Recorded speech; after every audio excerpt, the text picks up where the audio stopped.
and now listening to Carve. You and now listening to Carve. You and now listening to Carve. You and now. Yeah, Carve radio, the vibe too strong, the type you never could deny whichever side you on. Yeah. That's why we writing these rhymes. These youngins get so in love with the shine. I still remind. We on it, it's my time.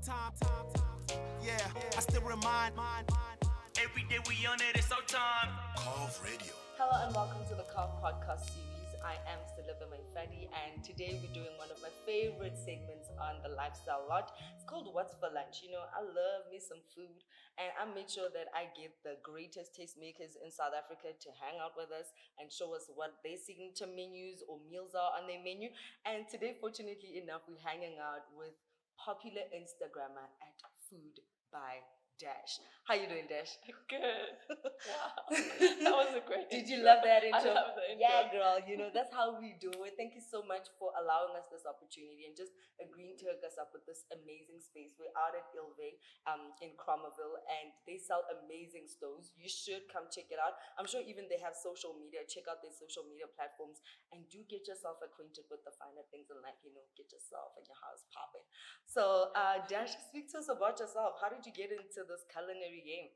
So I started cooking when I was a kid. You know, like potato chips. I loved eating those. And I just carried on I from suck there. at that. Oh, I can burn. I can burn show you how to everything. make some good chips. Yeah, It's thanks. changed a bit since I was 7. But Yeah, yeah. please. I really appreciate that.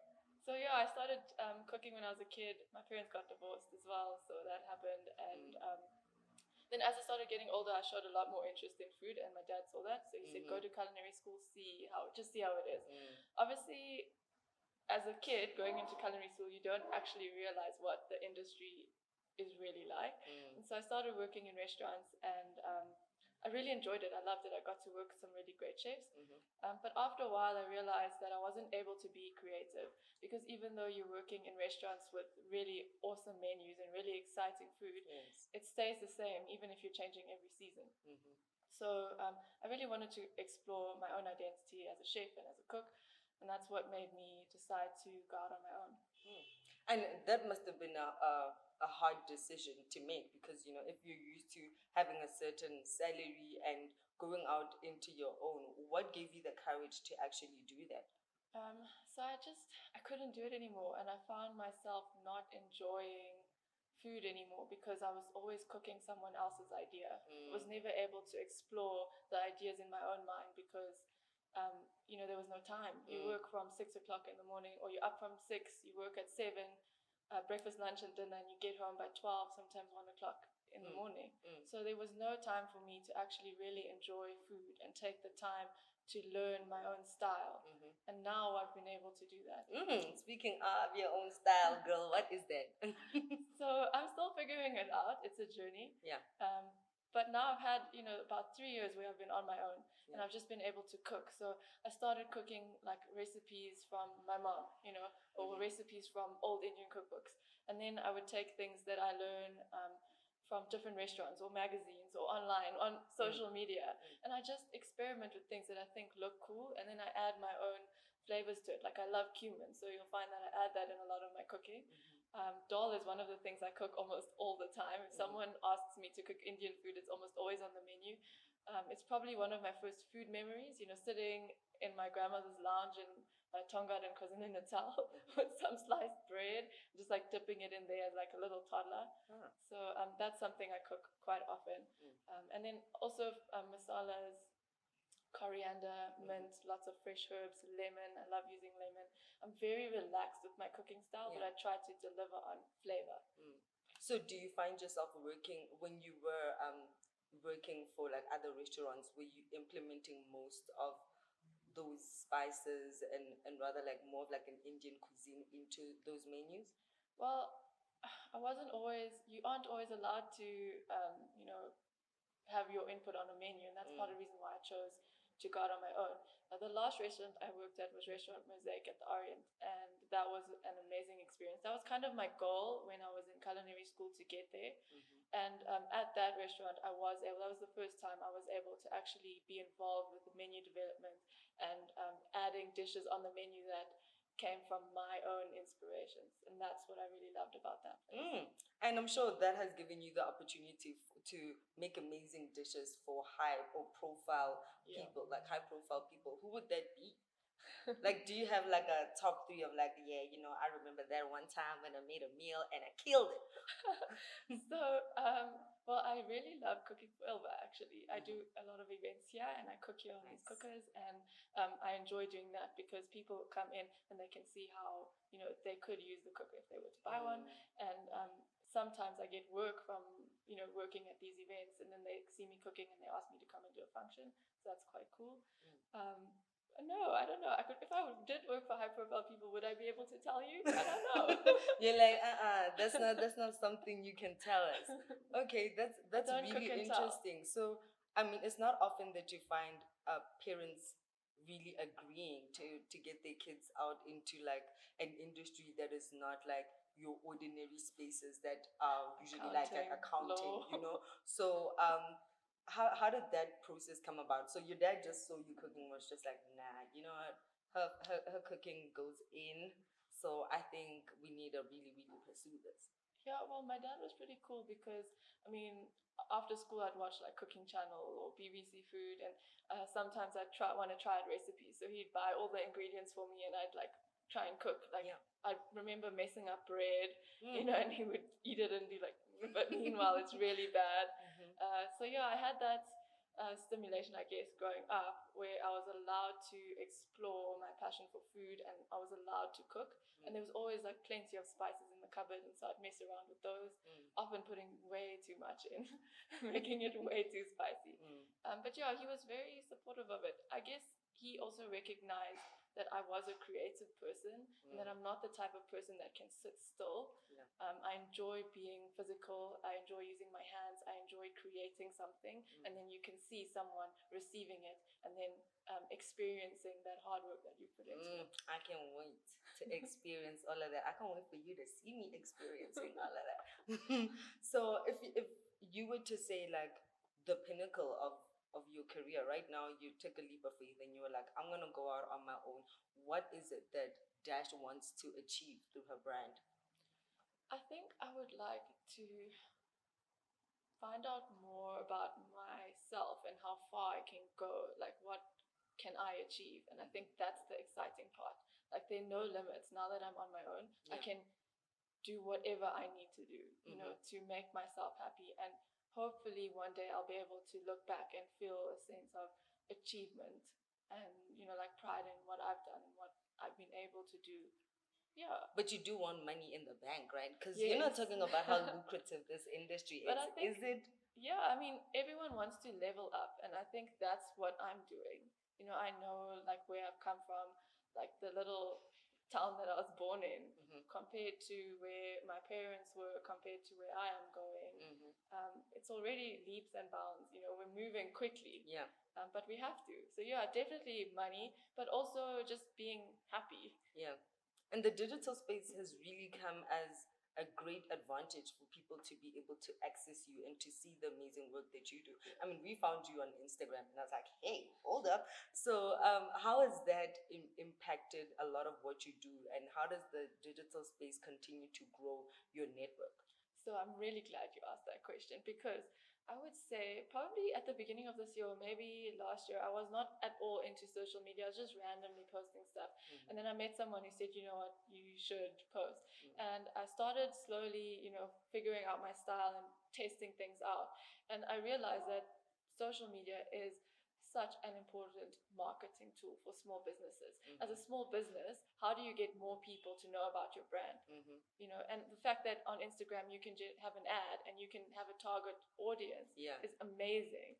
Like, I really use that, and I've found that I get a lot of work from Instagram. It helps because you have a background in food styling. Most people, when they get to a restaurant and you see like a foodie page, it's just like just normal snaps. But there's a way in the layout that you get to place the food, right? So how do you go about that, and what would you say is that signature dash setup, or is there like just a recipe of no, this is how you place this and this and this, keep it that way? So I got to work with some food stylists when I first left Restaurant Mosaic. Mm-hmm. And working with them, I started learning like you've got to see what something looks like on camera. So as a chef, cooking something is one thing, but then arranging it for camera is something completely different. So working with food stylists really helped me understand that. And then also working with photographers, you understand what they're looking for about lighting and setup and what's in the background and what's in the foreground, that kind of thing, which I didn't really know. So that really helped. And then the rest of it is I always try to cook food fresh. You know, if I'm shooting a roast chicken, I try and get it out of the oven onto the plate and take a picture of it immediately. Okay. So there's little things that you learn as you go. But one of the things that really helped me is I got a camera, just started shooting on my own. So I do the food styling, started shooting on my own. I work with professional photographers as well. It just depends what I'm doing. But for my own personal page, started shooting on my own. And that's helped so much because I'm not nervous about what I'm doing because I'm the only one in the room. And so it's allowed me to practice. Yes. You know, and so I've built up my confidence in that way. And COVID-19, I mean, really the lockdown has affected so much, and literally how people consume content. And this was obviously an added advantage to you because literally what everyone was doing in the lockdown was cooking. So how did you find that? Like just seeing other people getting into your field that are not really people who cook, but trying to make the popular banana bread that we know everyone made in the lockdown. How was that for you, seeing like people trying out these certain things? I enjoyed it. It's inspiring and it also motivates you because you realize that everyone's interested in food. We have to eat. Everyone eats every day. You know what I mean? So it kept me going to see that. Yeah. I'm ready to eat. Talking about we have to eat, we have to. I mean, there's a lot of amazing things that we have today here. Dash, please break down the meal and what is going on here because I'm seeing a whole lot. So I tried to utilize ingredients that I had available. Okay. So this is what you had in your house? This is what I had in my house. Okay, cool. So I made some masala fried potatoes with ghee. And that's got red chili flakes, What's turmeric. Ghee is clarified butter. Clarified butter? Clarified butter. So it doesn't burn because the fat's been taken out of it, the white part. They skim it off. So you buy butter that's called ghee? Yes. Damn. It's very popular in Indian cooking. Oh, really?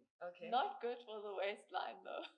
Okay, stay away from ghee if you are trying to keep that waist tight. If you're counting calories, then it tastes amazing. I like it. And then, so this is roasted, fried? It's fried, yeah. Fried in ghee. It should be crispy.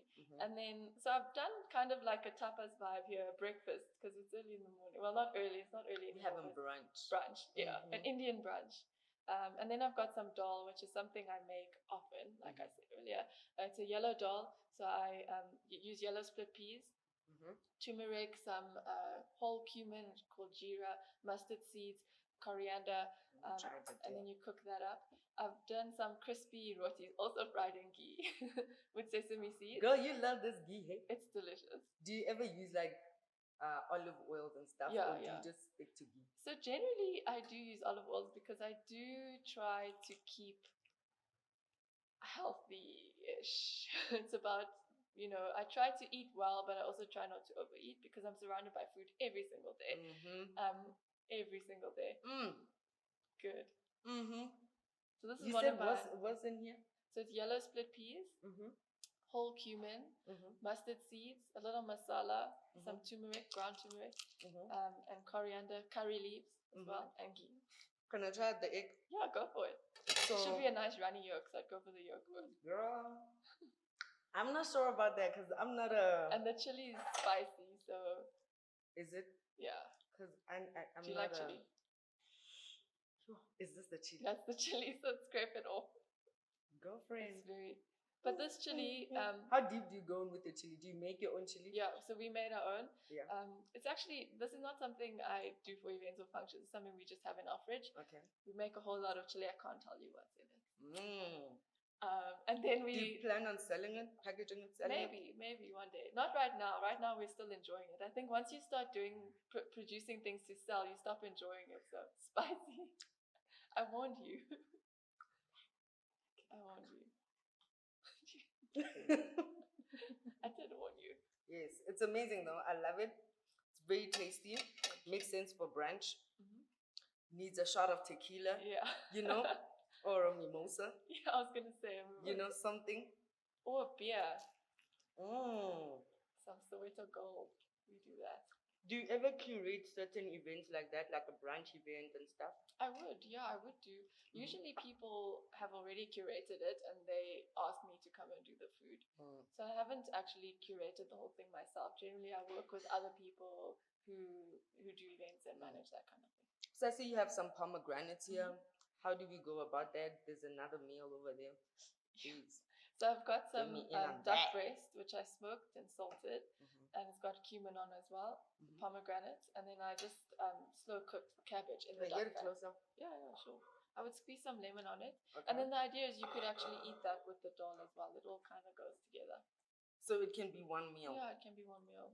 Yeah. It's like when you go to a restaurant, you just order lots of little plates and everything goes together and everyone shares. I love sharing food. I like people eating together, eating with their hands, getting a little messy. Okay, let me get messy. I think that was a way of saying don't get messy. So I can put in some of the. Yeah, you could use some of the dal. Okay, so. I would maybe put some spring onion on it. Okay. Can I put some on for you? Yes. So I put some spring onion on it. Alright, and Put then. a piece of duck on. Okay, this is the one that I have. Squeeze on some lemon. I have already put some lemon over Okay, here. and then you could put a pomegranate on. Okay. Yeah. Or a sprinkle of them. Yeah, it's good. Okay. And then I'm good to Go go. for it. You're good to go. Let me put some of the crispy chili. onions, some chili. But you said chili is dangerous. So. Just for, you know, sound effects. You know, just so I can be like. Okay, let's see.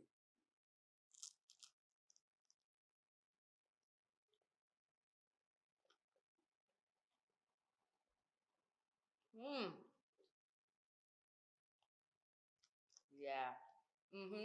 Slaps. Good. I'm glad you like it. Mm. I've been up all morning cooking, so. Yes. How long does it take to make duck?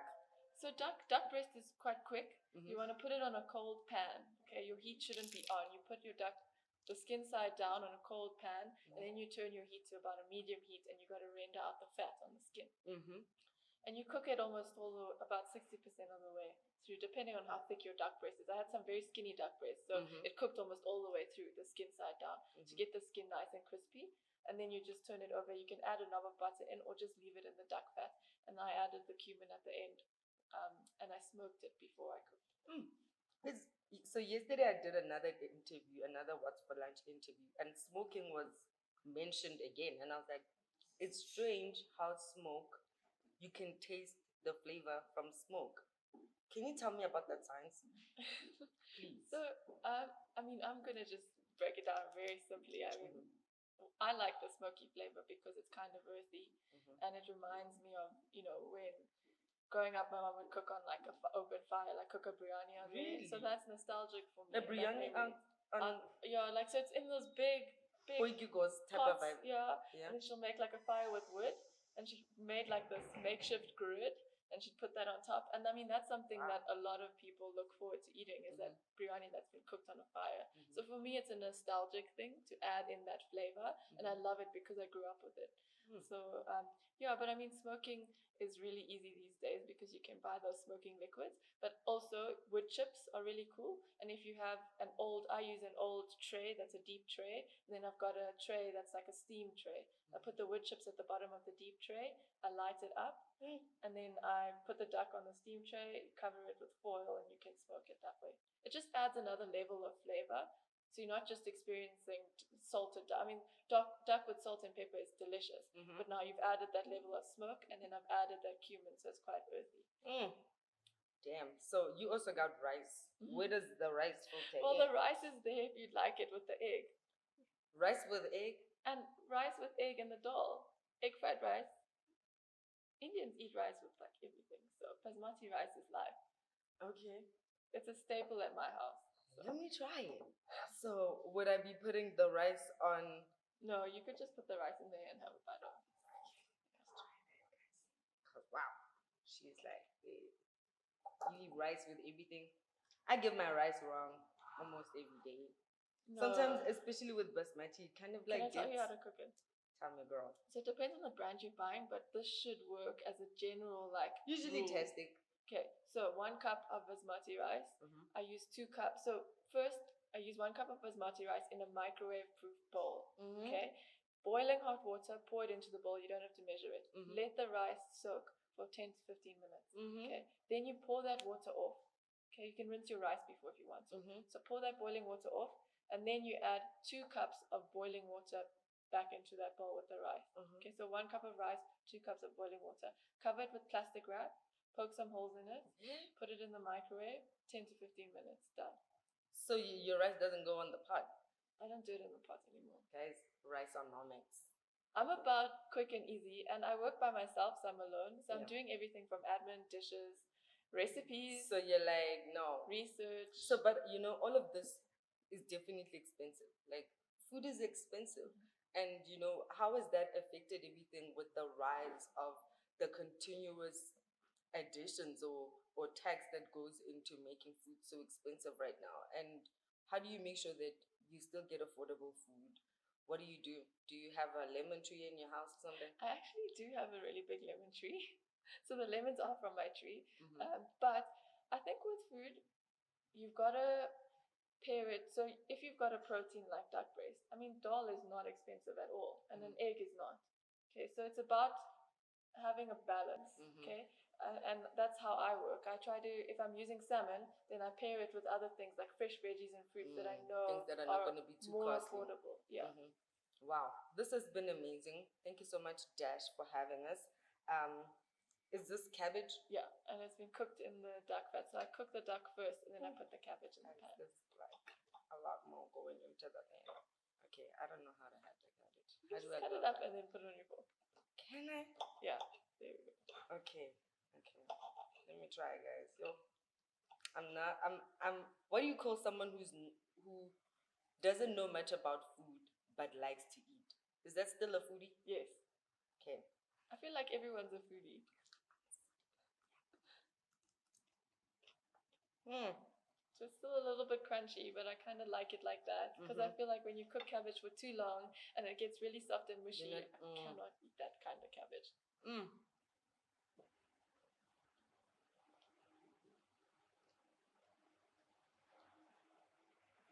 We just have to call it because wow, I think I'm gonna dig in, and I don't want you to see how messy I can get. So thanks, Dash. Where do people get a hold of you? So you can follow me on Instagram at Food by Dash. My contact details are on my bio. You can also check out my website, www.foodbydash.com, and my contact details are there too. Yeah, just get her for the styling because I know we like to post food, but we never really know how to like make it look sexy. Dash is your person. Thanks so much. That's all that we have on today's What's for Lunch segment. We just had brunch with Food by Dash. Do follow us on Instagram and all other social media platforms. We are at Carve_Africa, and we're also on YouTube. So do head out there as well. You know, click subscribe, hit the bell, do the things, talk to us, engage with us. Let us know where we should go next. We love young emerging creatives and showcasing the amazing works that they're getting to do in this space. So yeah, that's all I have for you, and I'm out.